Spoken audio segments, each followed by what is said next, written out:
where the CEO must report to the board, must account there. So if the CEO also becomes the board, it becomes a problem. But I do take, and I fully agree with the sentiments expressed by Honorable Somyu, that we shouldn't accept this situation. Of course, it's entirely out of our hands.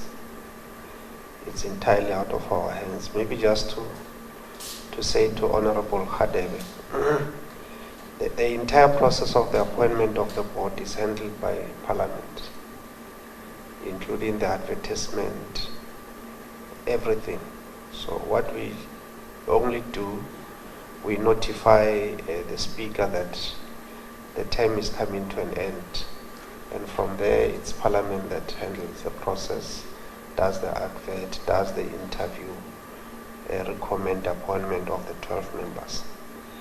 So it's really outside of us. And so that process, we did inform Parliament that the board's term of office is coming to an end. And that's why the process was then commenced with to get the board by the relevant committee. Unfortunately, the term of office for all the members came to an end at the same time. Honorable Liz, sometimes, as you say, it's advisable that you stagger the appointment so that you don't find a situation where you don't have the entire board. But in this instance, all of them, their term of office came to an end at the same time. I'm not aware of the absence of the annual report, Honorable Liz. We did table in Parliament. So I'm sure Parliament, I don't know what happened, but from our side, we did table an annual report. We had a briefing with the portfolio committee, so I'm not sure whether probably that is something that is for the legislature itself. Can I just clarify, Mr. Chairman? The report is available on soft copy. When I asked for a hard copy from the paper stores, there wasn't one. I think that comment was directed not to you. Oh, not to us. Yeah, okay. He was raising, we do have a challenge that the library, colleagues doesn't have hard copies. As you know, we traditionally receive the bundles. So I think that clarity is important. It's something that we must. Okay, so I think we agree with the members. The presence of the board is absolutely necessary. The comment about not a crisis was just referring to a situation where there could be a total collapse. It's not going to be a total collapse, but in terms of principles of good governance, you have to have a board as an accounting authority chair. So as I say, we do agree with the members. The reason that we have always been given is the one that we have just stated by the committee, that they are not getting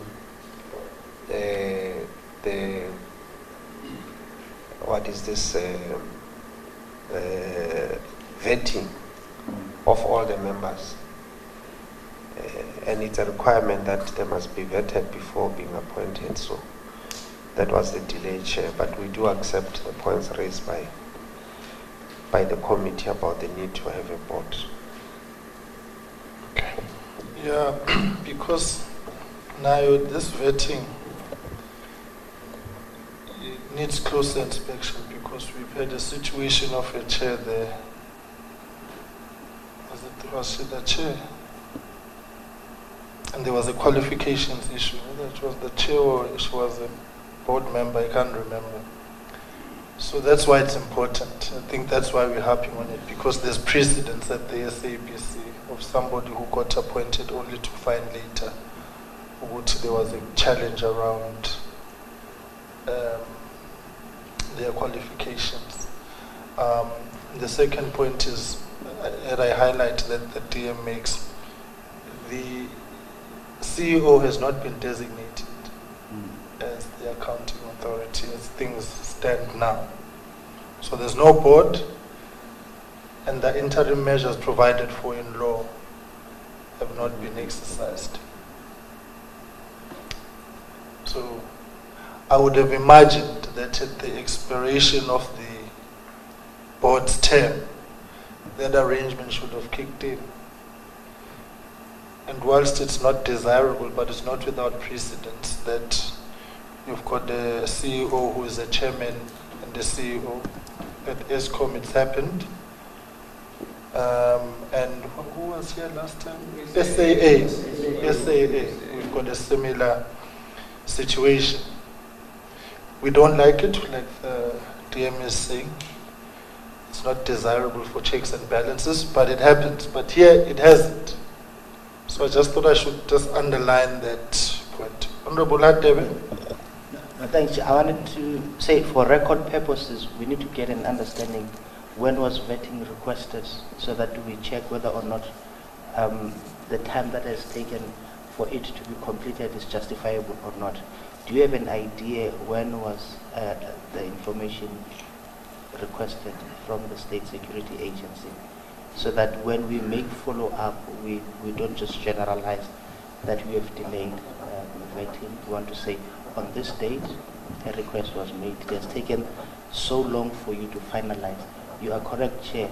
PRASA had a similar situation where the group CEO was appointed without the necessary relevant information in terms of vetting. It was later discovered that that we failed the vetting due to dual citizenship, and the process is prolonging, having to go to court. We don't want such a repeat of an incident where people will be appointed, and when vetting comes and reflect otherwise, people will have to challenge their appointment in court and prolong the processes. So it's important to get the dates so that we make a follow-up on accurate information. DM, you have not responded to the question of, as things stand, who is going to play the role of the accountability in terms of matters before us. Thank you. I would not want the DM to take over the appointment process in terms of what the portfolio committee has done and not done. No, on the process of vetting, because it's not their process. Let's interact with the portfolio committee. See, how did the process go? Whatever they will share is hearsay, so that we don't make them players and referees in a legislature process. But the point is well taken and well made that we do need to interact with the portfolio committee on this. I'm just trying to separation of powers. Babu Son. No, I agree with you. I agree with you that indeed it's not their call. Their call is to receive a finished product to deal with. In this instance, there's never been that on their desk, and therefore there's a causal problem. And in terms of that problem, where they have failed was to invoke a particular direct sanction to have an accounting authority on the interim. You see, that's where the problem lies. You see, and here we're sitting today, there's no accounting authority, and that poses a problem in terms of parliamentary processes. Whom are we going to pose these questions we have to? Because that's a responsibility of an accounting authority. You see, so that's then the problem that must begin to sort between ourselves and the executive authority as we sit here. Thanks, Chair. Yeah, no, thanks, colleagues. You see, my difficulty I was under the impression that the CEO had been correctly designated, even when I received correspondence, because I was aware that there's no board. So this development does put us in a, what's the word, in a stiff, yeah. My 10-year-old always says in a jiffy. It puts us in a jiffy.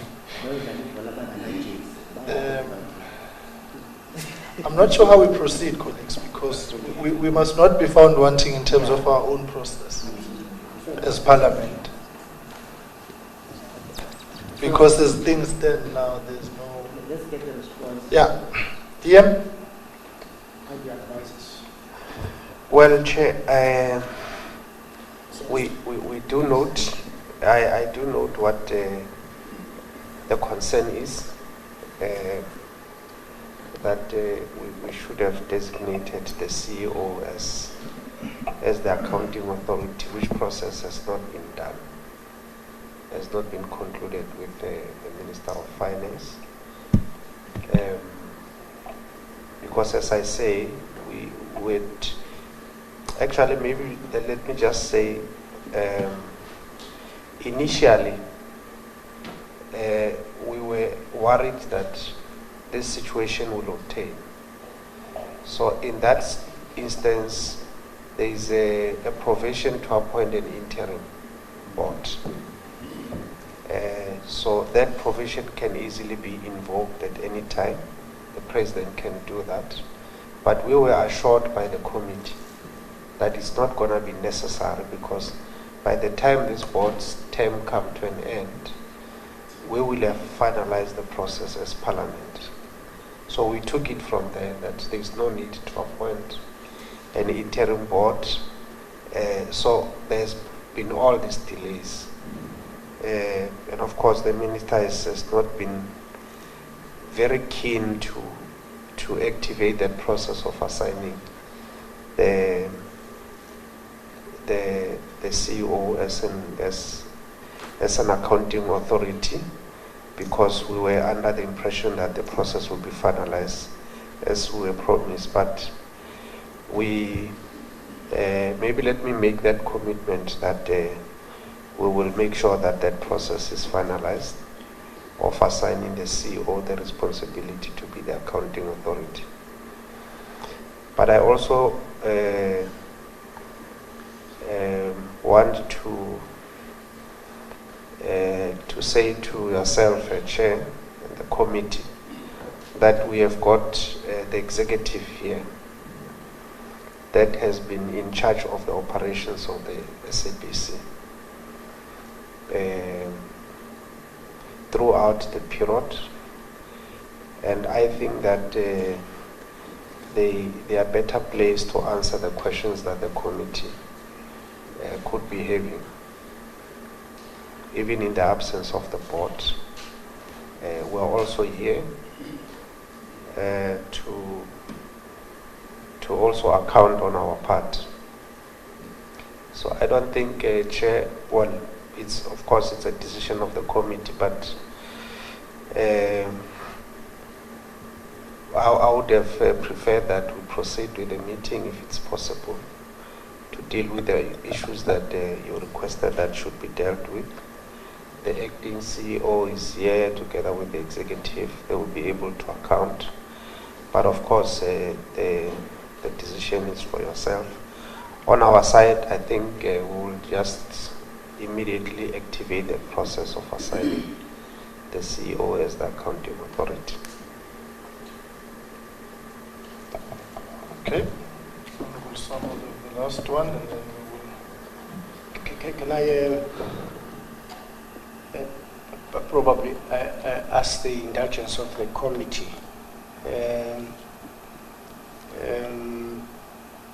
I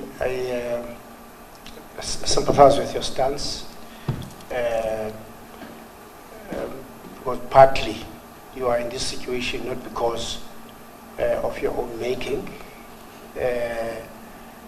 but in terms of law, there are expectations that things should happen in a particular way.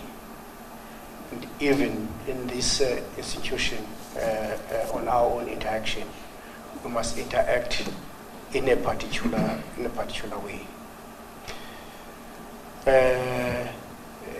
Yes, one welcomes the fact that the ministry is represented, and there is executive, but there is a total vacuum which would relate with the accountability of the institution. So the executive as a collective in this instance doesn't remain as such, because there is no responsible body to somewhat account at that level. But I would appeal, Chair, that maybe let's take a break of 10 minutes and deal with this matter substantive.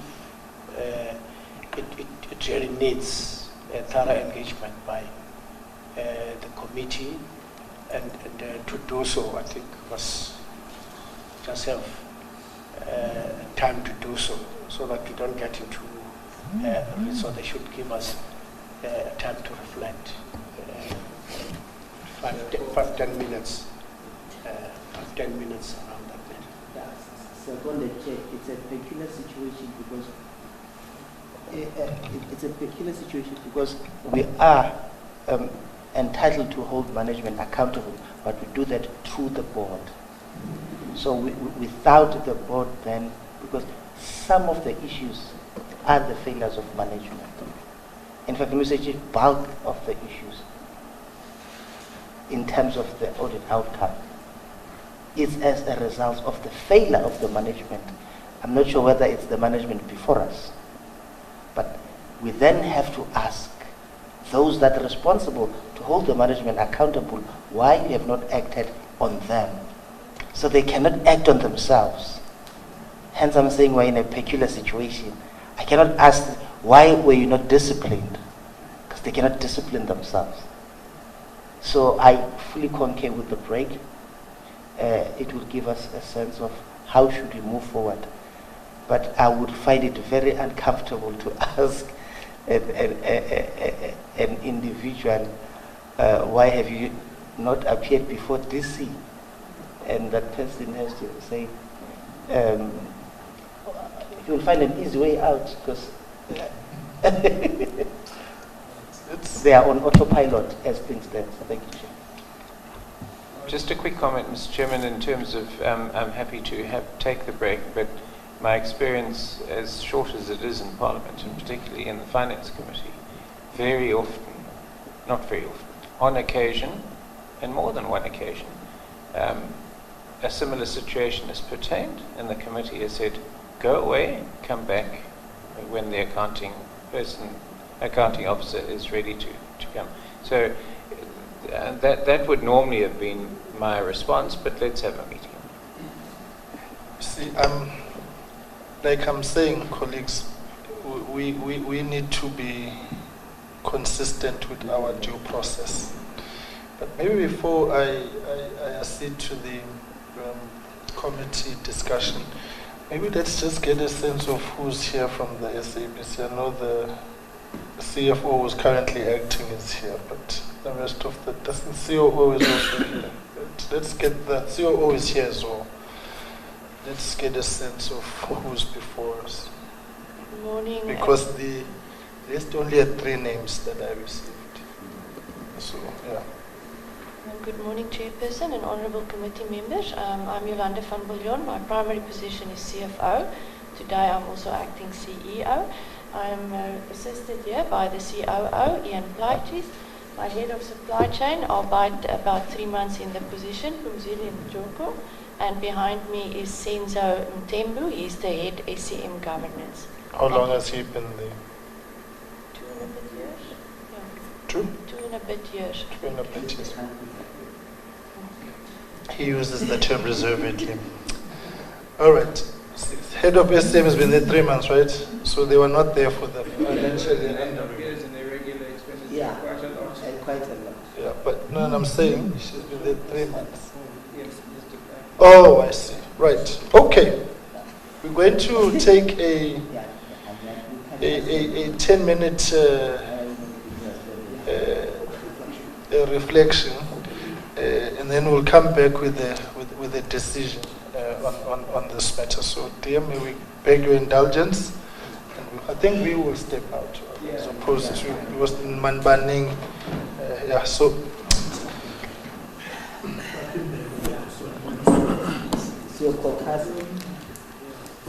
And no SABC camera.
Okay.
Oh, okay.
the board term expired to now without an accounting authority in itself just speaks to the lapses which are at the SABC. In itself, that is irregular, and I think it is, this on its own highlights for us where the issues are. The second point, one must appreciate that the DM is here because he provides the political explanations of the issues. And we have made it a practice that we just don't have meetings in the absence of the political leadership of departments. So that's that aspect. So we have come to the determination that under the circumstances, it would be irregular for SCOPA to proceed with this hearing, not just in the absence, for lack of a better phrase, of an accounting authority, but in the absence of an accounting authority. I hope that's what I'm saying. So it's not that it's just not here, it's absent.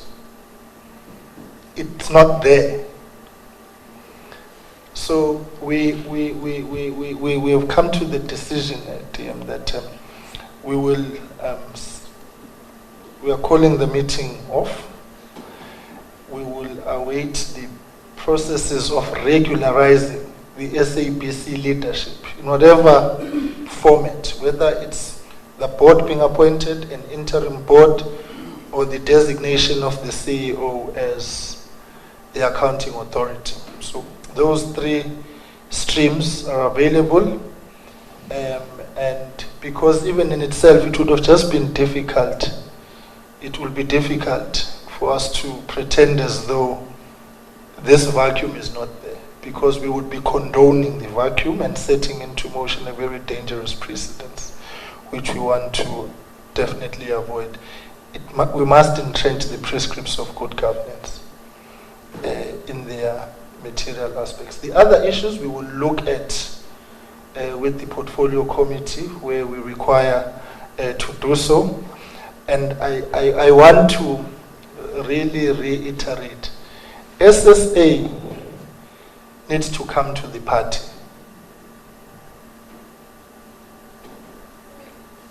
You know, this hide and seek that currently prevails is not helping.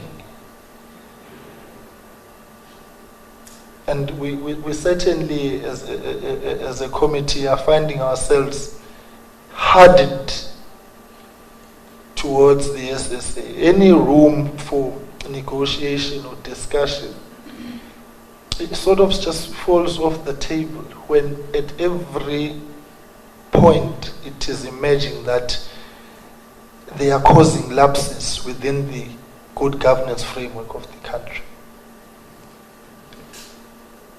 That does not absolve the SABC in part, insofar as the way its own responsibilities were. But we accept that the circumstances of the absence of the board are not of your making. But the options available to you were not optimally utilized, which is an interim board and or the designation of the CEO timeously. So we will be in communication with the executive authority, the portfolio committee, and SSA on these matters, and the hearing will proceed in the first term of 2023, where the program of the minister, deputy minister, and us aligns as a committee, and we will find each other on that score. Colleagues, I thought Honorable Hadeb, and then I'll hand over to the DM if there are any concluding remarks on this project. Thanks, Chair. I think there's one point that you miss. Even the management itself, Chair, coming here, they should have known that they don't have the required designation in terms of authority to speak as an accounting authority. They shouldn't have allowed that situation to prevail. You should have known that you appear before this committee as per the Public Finance Management Act that prescribe who should account. You should have at least insulated yourself from this situation and alerted the committee that please be aware of 1, 2, and 3. Perhaps we could have avoided the situation. We could have saved traveling cost, accommodation, and time. That should not happen in future, because it's only you who were privy to such information. Up until we started our meeting, you brought this to our attention. Please, this situation, Chair, could have been avoided. And it speaks to the issues contained in this report, that you would sit with irregular expenditure dating back to 2018, amounting to 2.9 billion. And I'm just saying, it becomes don't get into the hearing. Chair, I'm highlighting a point of a laissez-faire attitude in dealing with issues. So, what I'm trying to raise, Chair, this could have been avoided. No, and it should not continue in future. Thank you. No, we'll deal with it when the hearing sits in 2023. We are ready in any case for it. Honorable Liz and Honorable Somio and Honorable Hadebe were the lead on the various aspects of the hearing this morning. I'm going to, so that's the committee position at this point. Yeah, over to you. Thank you very much, Chair, and we accept your determination. Not that we've got any option. we do accept, Chair, as I briefed you earlier, that just the latest information that a request was made to Treasury. It is Treasury that does the designation. So the request is sitting with Treasury. We will follow up with them to request that it's finalized as a matter of urgency. It was done timeously just to assure the committee. So we do accept, Chair. Thank you very much. We will meet again when you call us. I'm sure by that time everything else should be in place to allow this important hearing to take place. Thank you very much, DM. On that note, there's an SABC saying, it goes Tati Hlangoti Astremil. I think it goes along those lines. So on that note, colleagues, thank you very much. The meeting is adjourned. The House is sitting at 3 o'clock this afternoon for the question session. Thank you very much. We have an early...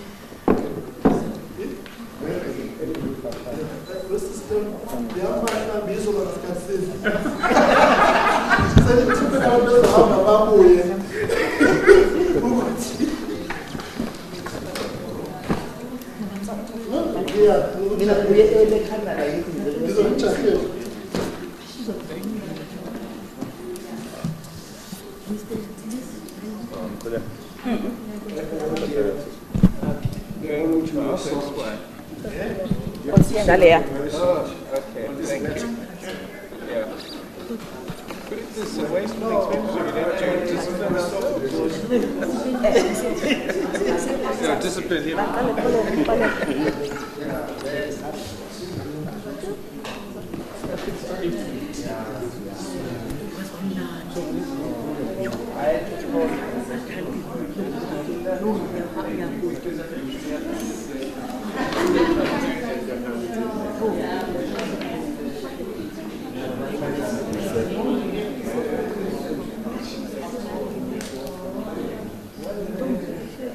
It tells you.